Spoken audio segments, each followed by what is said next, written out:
Hey up everybody, how the devil are we all doing? It's TNG, and as a new year swings around, I think it's about time that we did another Fallout 76 review, so let's take a look at the game in its current state. Before we continue though guys, let me just clarify something. A lot of the things that I'm going over in this review are not new by any means, but that's because we've not really had much new content. Seriously, it's been drier than a camel's arse in a sandstorm recently. But we're still going to do this review anyway, so let's start off with the story, or stories, I suppose it is now. If you're a new player, then good news, you've got quite a lot of story content to keep you occupied. You've got the original one, which is pretty much a real-world simulator these days, and the aim of that one is to basically stop a plague. I'm not going into detail too much, because if you knew, then I don't want to spoil it for you. Anyway, you've got Wastelanders, which came out with the Wastelanders update, kind of self-explanatory. And this, in a nutshell, revolves around gold bullion, and you meet a couple of new factions in it. On the subject of Wastelanders, this is the update that brought them things into the game that should have been in it from the beginning. What they called now? ABCs? No, that's not it. 123s? No, that's not it either. Ah, yeah, NPCs. That's the one. I mean, what were going through the person's mind that decided, you know what? We don't need NPCs in a Fallout game. I mean, for fuck's sake, what a screw up that was. But it's okay, I guess. We've got them here now, haven't we? All it's done not having them from the beginning is just totally ruined the game's reputation, but that's absolutely fine. Sorry about that, I went off on a little tangent. Where are we up to? We've done the original story and we've done Wastelanders. Ah yeah, the Brotherhood stories, that's what we need to go over. So the Brotherhood story arc starts with Lawbreak Dawn. I'm sorry, I mean Steel Dawn. And it concludes with Steel Rain, and this is the latest story-based update that we've had. And basically what it involves is joining the Brotherhood, fighting some enemies and doing other Brotherhoody kind of stuff. Procure and preserve dangerous technologies from before the war. And that covers all the main storylines. Like I said earlier, if you're a new player, you do have quite a lot to sink your teeth into. But if you are indeed coming back after a little break, don't expect too much to be added to it. In fact, don't expect anything at all. That's probably the best way to avoid disappointment. As far as the stories go in terms of being entertaining, they're not brilliant, but they're not terrible. It's not like some other games out there, you know, where you sit down and you think, I'll just play one more mission so I can find out what happens next. Dragon Age Origins, I'm looking at you. Absolutely bloody fantastic game, that. Story is fucking unbelievable on it, trust me on that. If you've not played it, go and have a look at it. Sorry, we're on a Fallout review. But yeah, like I said, the stories aren't brilliant, but they're not god-awful either. If you want to play a Fallout game with a really good story, play New Vegas, that's all I'm saying. So what else has been added which the game didn't have at the beginning? Well, there's seasons, also known as a battle pass. Yep, and like most battle passes, it's a grind fest. However, credit where credit's due, there is some decent items on there. 99.9% of it is free. You don't have to pay to access the battle pass. It's open to everybody. Although if you are a Fallout First member, you do get a few extra little goodies on there, but it's nothing to shout home about. The problem is though, most of the items that you want are at the end of the scoreboard. They're on the final level. So if you join the game mid-season and you really want something, but you have no hope in how of doing it, you're going to have to buy out the scoreboard using real money.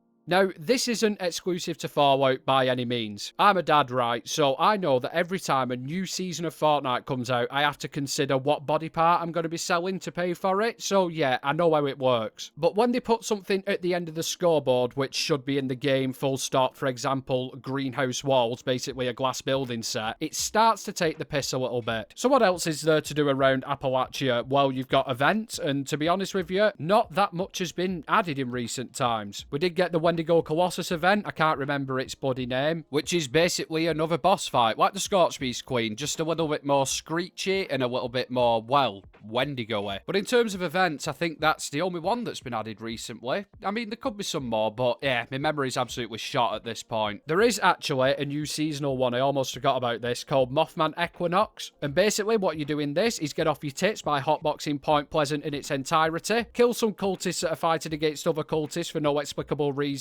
wipe out the entire population of Radstags to fill up some blood fonts, go onto the roof of the Mothman Museum in Point Pleasant and be a private dancer, a dancer for money, any old song will do, and then you'll get rewarded with some clothes and a couple of hoods and maybe a nice chair. Simply lovely. And yeah, that's pretty much it. Sorry to disappoint you guys. We have still got daily ops, so yep, that's brilliant. No, they are fucking terrible. At least in my opinion anyway, some people absolutely love them. And credit where credit's due, Bethesda has actually updated these a little bit. They've put some more maps in there, they put some new enemies in, and they've given more mutations, so they are actually paying attention to some aspects of the game. So you're probably wondering, have they they actually added any new stuff in the last couple of months in regards to, you know, quality of life perks or things to just generally improve the game a little bit? Well, yes, they have. One of these such things is the ability to loot all nearby corpses, and yes, I know, it's only took 3 years, but it's here now, so let's not hold any grudges. We're not about that at this channel. Although we've all probably lost countless god rolls to the bushes and buildings of Appalachia, but let's focus on the good and not the negative, shall we? Yep. There's also a nice little feature been added, so you don't actually have to get a shot in on a legendary to claim a legendary weapon, which is nice. As long as you're in the vicinity of the one-shotted legendary enemy, you can still claim a legendary item from it. Beautiful. There's also a couple more useful things as team XP sharing, where you get a little bit of XP from whatever your teammates kill. There's a new tab in the build menu called the new tab, and that shows new items that you've unlocked. Isn't that revolutionary? No, it really isn't. And then there's a few other not so helpful bits and bats, so you can change the colour of your Pitt boy now. There's now a key ring inside the Pitt boy inventory itself, so you can store all your keys on it. I mean, the clue's in the bloody name, isn't it? And of course, we've got ourselves a new radio station, and that is really worth a mention. There you go, I've mentioned it. Moving on. And I think that pretty much covers all the brand new stuff that's been added to the game. That came out in September, that update, so that's a rough idea of the time frame. As for any more playability kind of updates or improvements, I think that's the right word for it. No, it probably isn't. We're going to have to take it back a little bit further before the release of Season 7. This will be more useful for you if, you know, you've not played the game before or you've not played it since it first came out. So to kick this off, we've now got legendary crafting, which is basically what it says on the tin. You can craft legendary weapons and armor. Beautiful. Be warned though, it is still quite grindy, so trying to find that god tier weapon is still going to be quite difficult, but it has opened up a few more avenues to get one, if that makes any sense. But of course, you've still got to find legendary weapons to get script, so you can get modules, and you've also got to get legendary cores as well. Now, these are earned by completing events, so that's quite easy. Another thing to note, if you did roll a legendary weapon and you only liked one of the 3 effects that you get on it, you can't lock in said legendary effect. You have to do a complete reroll, and again, that costs you your cores and your modules, so yeah, that's where it starts to become a little bit grindy. Speaking of legendary things, we've now got legendary perks. These are quite cool. Basically, what you do is you scrap your unwanted perk cards, which has the added benefit of tidying up your perk card menu, because that was always full of shit before this happened. And from these unwanted or duplicate cards, you get perk coins, and you use them coins to buy your legendary perks. Quite simple, isn't it? Not a bad idea, to be honest with you. I'm not going to go over all the perks, but you can get things like Ammo Factory, for example, which allows you to craft 75% more ammo at max level, so they are quite handy. Sticking on the subject of perks, you can now have perk loadouts. Nice. You get 1 extra slot for free, and then after that, of course, you can buy more. What a surprise. Even that 1 extra perk slot, though, is really, really handy. Say if you're in your combat build, but you want to switch to your camp building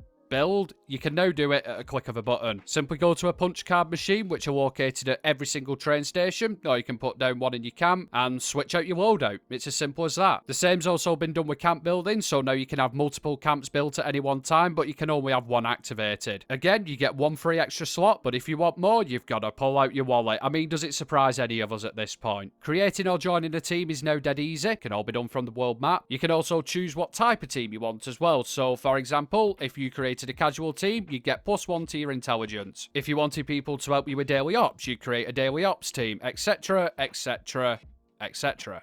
It's actually a good system. I've got no complaints about it. Unless you got some lunatic who decides to shout hate crimes through team chat, then it becomes a little bit of a problem. To be honest with you, I think that's all the noteworthy things mentioned. There's probably some bits I've missed, but yeah, it'll be recent morning, won't it? What else can I say to you? I mean, camp building is still pretty much the best part of the game, in all honesty. Although it still requires a degree in trigonometry to build an half-decent camp, and the atomic shop is getting more extortionate as the days go by. But other than that, yep, camp building for the win. Oh, that's one thing I forgot to add, actually. They have added a slide bar for crafting.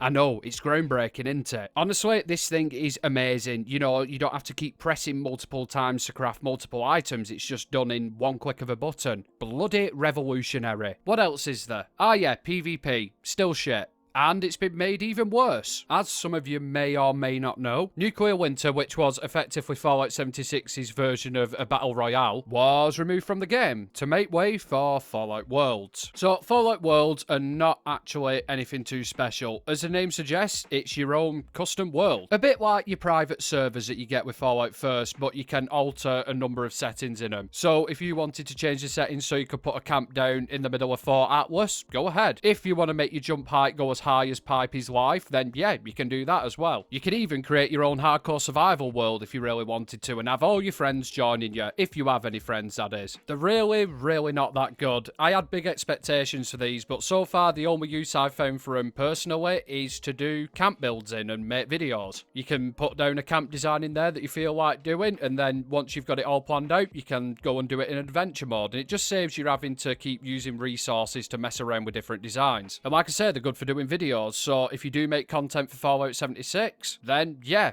they're a good thing. I will say though, you can do some pretty sick builds in there. One guy built the Millennium Falcon, for God's sake. You couldn't do that in adventure mode, so that's a positive, I guess. There's also like this revolving world kind of thing. I don't know what the bloody hell it is, but it changes whenever it feels like. And it's like a public world server, so I think the one that was up last time with Vault Dweller Must Die, so I'm guessing it was some kind of survival mode. I don't know, I've never looked at it. But yeah, I guess it's something else to not pay attention to. And I think that covers everything content-wise, really. I mean, I've probably missed some stuff out, so if I have and you know about it, let me know down in comments by calling me an idiot or something along them lines. But yeah, let's take a look at the bugs, shall we? Everybody's favourite subject.